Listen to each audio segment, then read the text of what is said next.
उपरिष्ठदशाङ्गुलम् पुरुष एवेदगुं सर्वम् यद्भुवनस्य महिमा अदोऽध्यायागुष्ठपूरुषः पादोऽस्य विश्वाभूतानि त्रिपादोऽस्येह भवात् पुनः ततो विश्वं चक्रामत् शासनार्चने अपि तस्मात् पश्चात् भूमिमतो पुरः यत्पुरुषेण हविषा देवा यज्ञमदन्वत वसन्तो अस्यासीदाज्यम्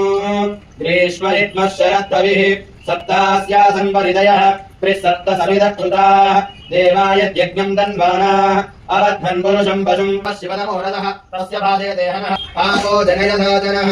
नमः शम्भवे च मजो भवे च नमः शङ्कराय च मजस्कराय च नमः शिवाय च शिवतराय च शान्ताकारम् भुजगशयनम् पद्मनाभम् सुरेशम् शुभाङ्गम् लक्ष्मीकान्तम् कमलनयनम् योगिरुद्रारम्यम् वन्दे